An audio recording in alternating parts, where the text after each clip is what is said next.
Hello everyone, welcome back to the YouTube channel. हम पढ़ रहे हैं जेडीए जेएलओ के लिए जो राजस्थान में एग्ज़ाम होने वाला है जुलाई में। उसके सेक्शन 37 तक हमने कवर कर लिए थे।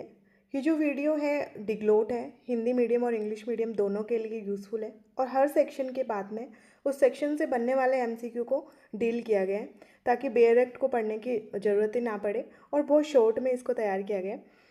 सेक्शन 37 तक हमने कवर कर लिया था। आज हम पढ़ रहे हैं सेक्शन 38 से। 38 making and content of project and scheme, यानी जो प्रोजेक्ट और स्कीम बनाए गए हैं, जो तैयार किए गए हैं, उनमें क्या क्या स्कीम होगी और क्या उनके प्रोजेक्ट होगी, उनका कंटेंट क्या होगा ऐसे प्रोजेक्ट का। तो जेडीए मास्टर प्लान जो हमने बात करी थी एमडीपी के बारे में और जेडीपी के बारे में, लागू करने के लिए जयपुर क्षेत्र या उसके किसी भाग के एकीकृत विकास हेतु परियोजनाएं और योजनाएं बना सकता है। जेडीए का काम समझ में आ गया।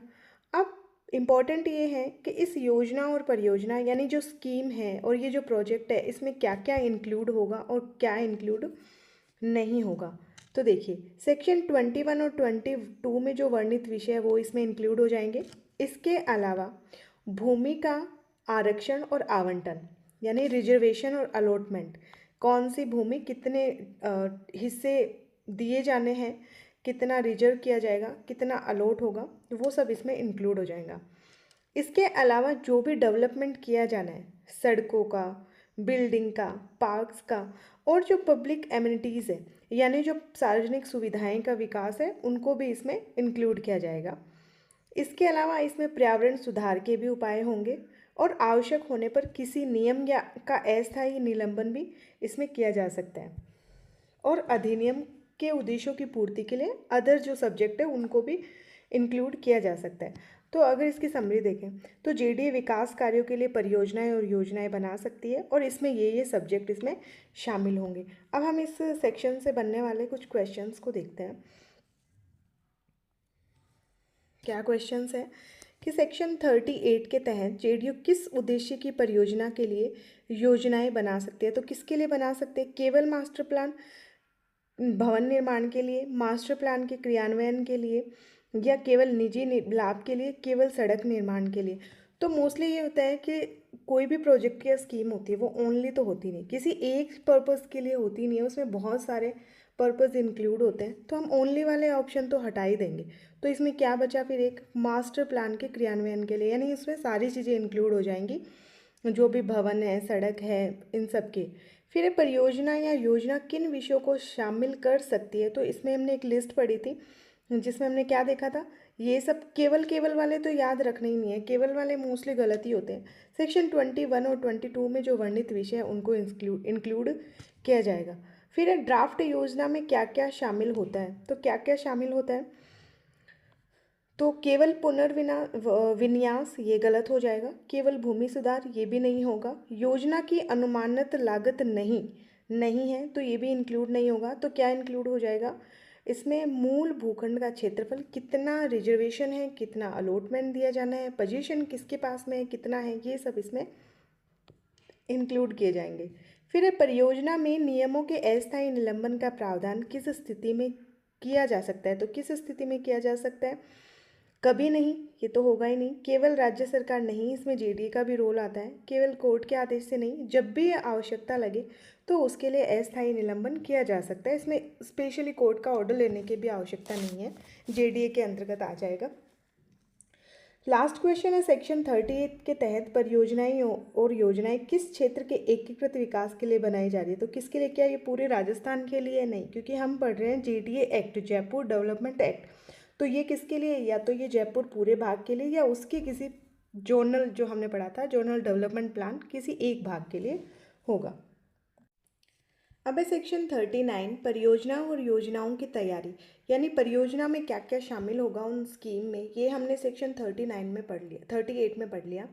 अब है उसकी प्रिपरेशन कैसे की जाएगी, यानी 38 का ही फर्दरेंस है ये। तो सेक्शन 38 में जो भी स्कीम और जो भी परियोजनाएं प्रोजेक्ट बने थे, जेडीए खुद तैयार कर सकती है, पहला पॉइंट तो ये। या फिर उसके पास में ये अथॉरिटी है कि उसको प्रिपेयर करने के लिए वो किसी को अपॉइंट भी किया जा सकता है। और जिस पर्सन को अपॉइंट किया जा रहा है, जिस अथॉरिटी को अपॉइंट किया जा रहा है, क्या करेगा वह अधिकारी?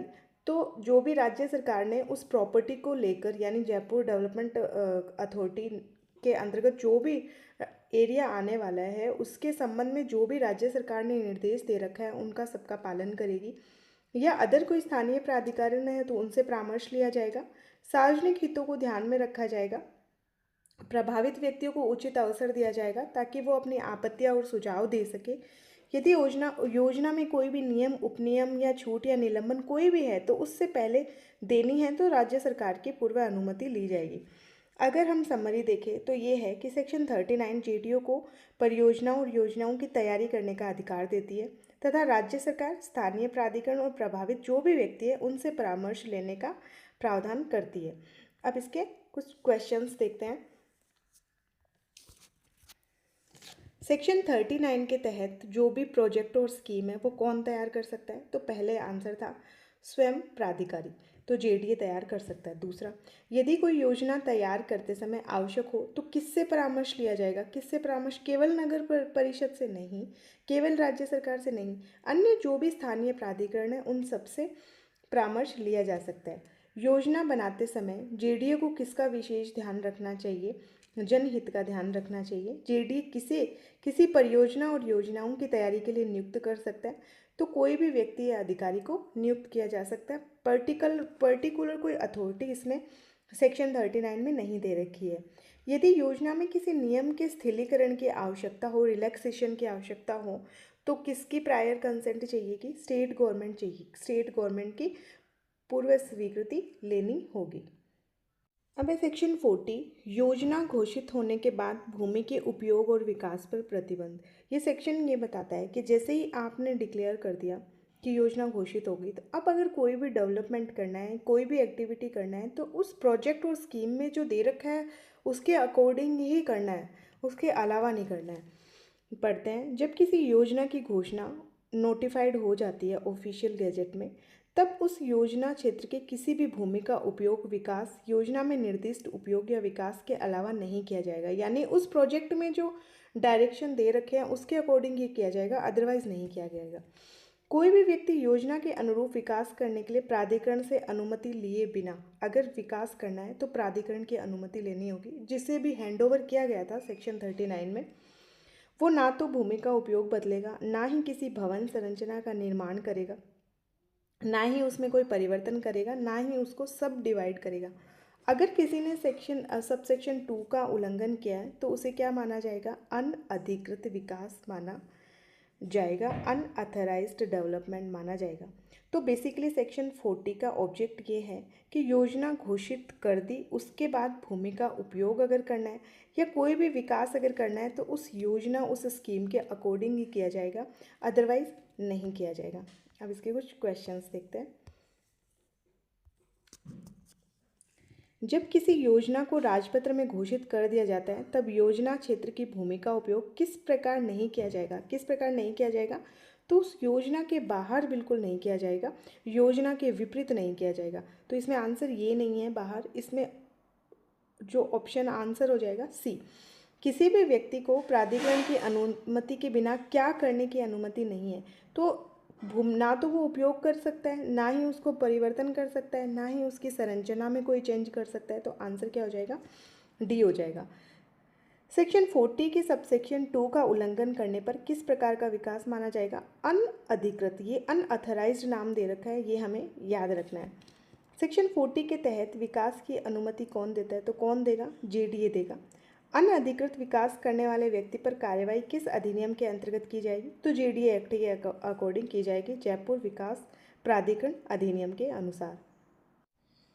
अब है सेक्शन 41 लैप्स ऑफ स्कीम, यानी जो स्कीम की हम बात कर रहे हैं सेक्शन 38 से लेके 40 तक, क्या उसका वो स्कीम लैप्स हो सकती है, योजना का लोप हो सकता है? तो इम्पोर्टेंट सेक्शन है ये थोड़ा सा। इसमें ये दे रखा है कि अगर कोई स्कीम को प्रकाशित किए जाने की तिथि से 5 वर्ष के भीतर लागू नहीं किया जाता है, यानी ऑफिशियल गैजेट में उसको ऑफिशियल गैजेट में प्रकाशन कर दिया, पब्लिकेशन कर दिया और 5 साल तक उसको एग्जीक्यूशन नहीं किया, तो ऐसी स्कीम अपने आप ही समाप्त हो जाएगी। बढ़ाई जा सकती है, लेकिन राज्य सरकार की पूर्व अनुमति से ही उसे बढ़ाया जा सकता है, अपने आप नहीं बढ़ाया जा सकता। अगर अपने आप बढ़ाया जाता है जेडी के द्वारा तो वो लुप्ति मानी जाएगी, और उस ड्यूरिंग जिस टाइम पे ऐसी योजना चालू रहती है तो जो भी उस पर रिस्ट्रिक्शन लगाए गए थे वो अपने आप ही समाप्त हो जाएंगे। फिर भी जेडीए राज्य सरकार की अनुमति से उस क्षेत्र के लिए नई योजनाएं तैयार कर सकती है। तो हम ये कह सकते हैं कि सेक्शन 41 के अनुसार 5 वर्ष में नए लागू होने पर योजना लुप्त हो जाएगी, लैप्स हो जाएगी, जब तक कि राज्य सरकार अवधि न बढ़ाए। लुप्त होने पर आरक्षित भूमि पर से जो भी प्रतिबंध है वो सब हटा लिए जाएंगे और जेडीए नई योजनाएं उस टाइम के लिए बना सकता है। अब इसके कुछ क्वेश्चंस देखते हैं। यदि किसी योजना को प्रकाशन की तिथि से 5 वर्ष के भीतर लागू नहीं किया जाता है तो उसका क्या होगा? हेडिंग से ही पता चल रहा है, वो क्या हो जाएगी? वो स्वतः ही समाप्त हो जाएगी। ओके। यदि राज्य सरकार की पूर्व स्वीकृति से यह अवधि बढ़ा दी जाए तो क्या होगा? तो क्या होगा ऐसी स्थिति में? तो बढ़ी हुई अवधि के अंत तक वो समाप्त हो जाएगी, यानी जितना आपने बढ़ाया है उतना उतना वो समाप्ति माना जाएगा। उस पर जो भी रिस्ट्रिक्शन है उन सब का क्या प्रभाव होगा? वो सब अपने आप हट जाएंगे। लुप्त होने पर योजना के आरक्षित भूभाग पर क्या प्रभाव पड़ेगा? तो ये कहता है आरक्षित जो भी रिस्ट्रिक्शन आपने लगाया था वो सब अपने आप ही समाप्त हो जाएंगे, रिस्ट्रिक्शन या रिजर्वेशन जो भी अलॉटमेंट था। राज्य सरकार की अनुमति से जेडीए फिर क्या कर सकती है? तो उसकी एक रिलीफ ये है कि नया एक्ट उस पर क्या कर सकते हैं? नया पुनः लुप्त योजना को पुनः लागू कर सकता है। इसमें मुझे गलत लग रहा है क्योंकि हमने ये पढ़ा था नई योजनाएं बनाई जाएगी उस एरिया के लिए। फिर है सेक्शन 41 के अनुसार कौन सी योजना 5 वर्ष में लागू न होने पर और राज्य सरकार की पूर्व अनुमति न में होने पर लुप्त मानी जाएगी? तो कौन सी मानी जाएगी? इसमें जेडीपी और एमडीपी की बात नहीं की गई है, इसमें बात की गई है जो प्रोजेक्ट और स्कीम है वो, क्योंकि ये जो चैप्टर है वो प्रोजेक्ट और स्कीम से रिलेटेड है। अब देखते हैं हम सेक्शन 42। सेक्शन 42 रिलीफ देता है कि परियोजना या योजना में संशोधन या वापसी, यानी जो सेक्शन 41 में लैप्स हो गई थी उसके लिए रिलीफ जो है वो सेक्शन 42 में दे रखा है। और क्या दे रखा है? तो जेडीए राज्य सरकार की पूर्व सहमति से किसी भी योजना और परियोजना, प्रोजेक्ट और स्कीम में संशोधन कर सकती है और उस योजना को वापस भी ले सकती है। या यदि किसी योजना का कोई भाग लागू हो गया तो वापसी के बाद शेष भाग पर वही प्रभाव होगा जैसे लागू हुआ ही नहीं है। संशोधन या वापसी का आदेश राजपत्र में प्रकाशित किया जाएगा, वही प्रोसेस चलेगा। संशोधन या वापसी से पूर्व जेडीए प्रभावित व्यक्तियों, संगठनों को उचित अवसर देगी कि वे अपनी आपत्ति और सुझाव को प्रस्तुत करें। यानी सेक्शन 42 एक तरह से आपने एक प्रोजेक्ट और स्कीम को लागू कर दिया, यानी नोटिफाई कर दिया, गजट में प्रकाशित करने के बाद में क्या जेडीए उस स्कीम को वापस ले सकता है? तो उसके बारे में बात करते हैं कि वापस लिया जा सकता है। अगर कोई थोड़ा एक भाग भी अगर एनफोर्स हो गया तो भी उस स्कीम को वापस लिया जा सकता है, उसका वही प्रभाव पड़ेगा जैसे कि वहाँ पे कोई स्कीम या प्रोजेक्ट लागू ही नहीं किया गया। अब इसके कुछ क्वेश्चंस देखते हैं।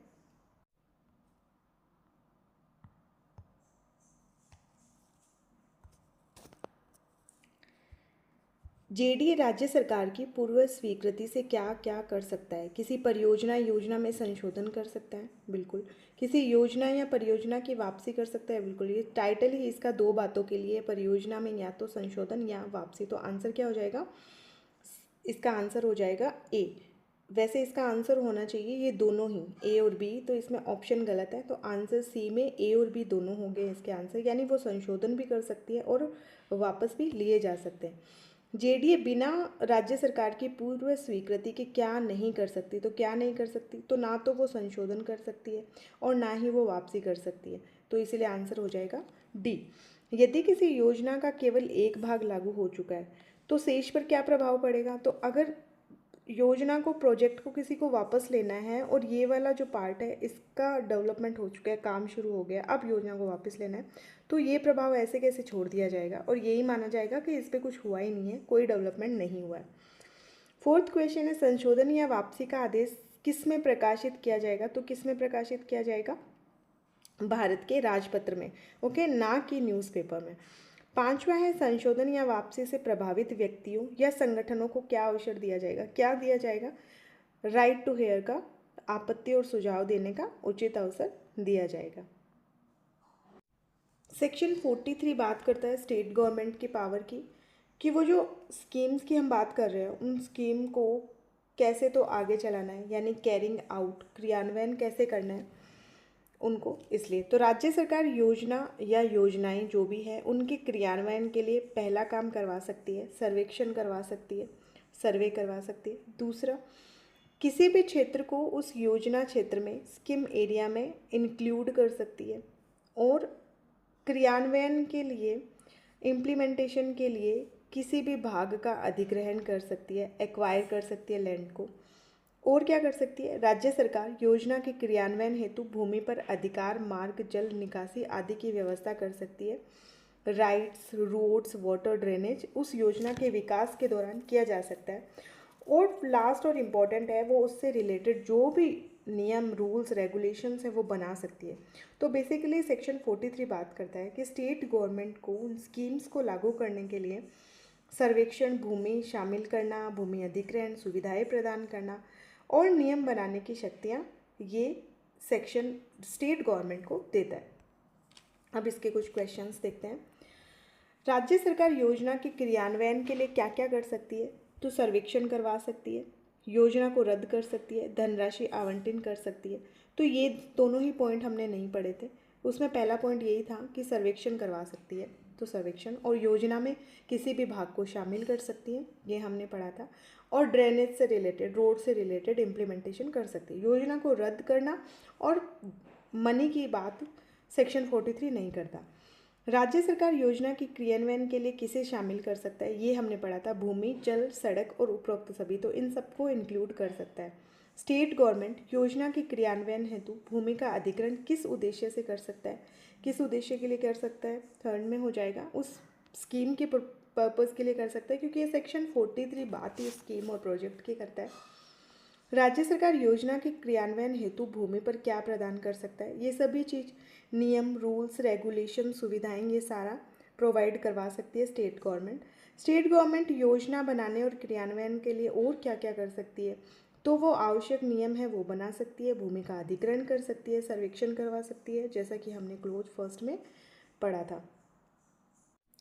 तो ये चैप्टर 7 हमने, जो कि सेक्शन 38 से लेके 43 तक था, वो कंप्लीट कर लिया है, प्रोजेक्ट एंड स्कीम्स। अब जो नेक्स्ट चैप्टर है वो हम नेक्स्ट क्लास में करेंगे। Thank you so much, keep watching.